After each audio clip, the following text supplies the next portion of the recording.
10 sekundit stardini, Erki Koldits, Andre Õun ja Tõnes Truu ja Koldits. Palun väga, teine stardivõit. Nüüd siis Andre Õuna vastu.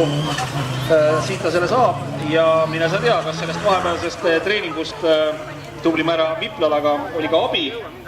Igal juhul praegusel hetkel Kolditsil stardivõidu siis võttis ja võib muidugi öelda ka seda, et Koldits ja Andre Õun on siin eelnevatel meistrivõistluste etappidel, kahel etapil Laitses ja Missos keristanud mitmel korral. Võitluspaariga kindlasti vaieldamatult tegu on.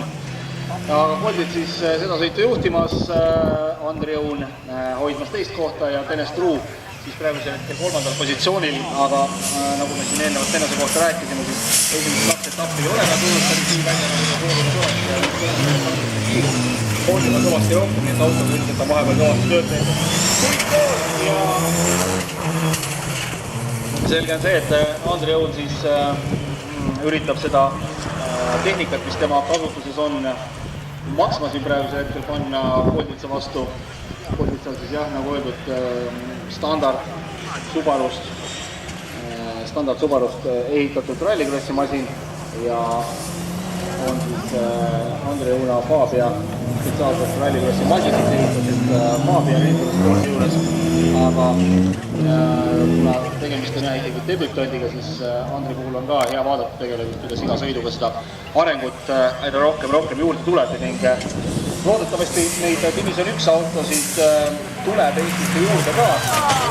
Lihtsalt avata, päris paljud rallimehed on mõelnud selle peale ja väga lihtsatel põhjustel, kuna Eestis on päris palju selliseid olnud Tõnes Truu kadunud seal. Et kuna Eestis on väga palju selliseid masinaid, mis siis on juba nii-öelda nagu selle A-verrühma homologatsiooni nendega sõita autoralli Eesti meistrivõistlustel seal nii-öelda rahvuslikus E-klassis.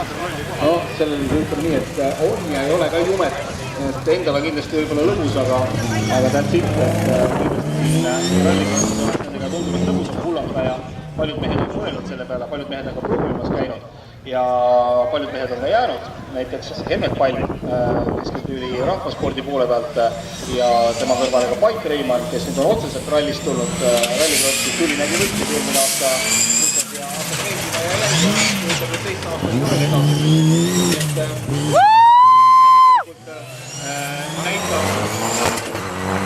Annab vähe. Et 3 kiiremat meest siin selja taga praegusel hetkel, kes õige pea rahele tulevad pärast seda ringi, siis kõik 3 meest on siis ikkagi sisuliselt A-rühma mitsurallikatega.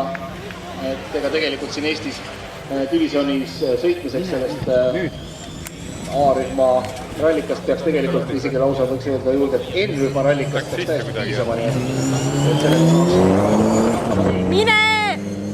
Koldits aga ütleme nii, et hoiab praegusel hetkel ilusasti uksed kinni ja Andre Õun võib ilmselt soovida nii palju, kui ta soovib, aga paraku mööda ta sealt ei pääse ja noh, samas kas nüüd siin eelsõisus kõik pulsi küljest ära sõita, mõtleb täitsa on, kindlasti mitte. Et on kaugel ja Erki Koldits võtab siit siis sõiduvõidu Andre Õuna ees ja väikene selline hetk pausi nüüd vahepeal jälle tuleb, seni kuni tuuakse lähedalt ära võistlusauto.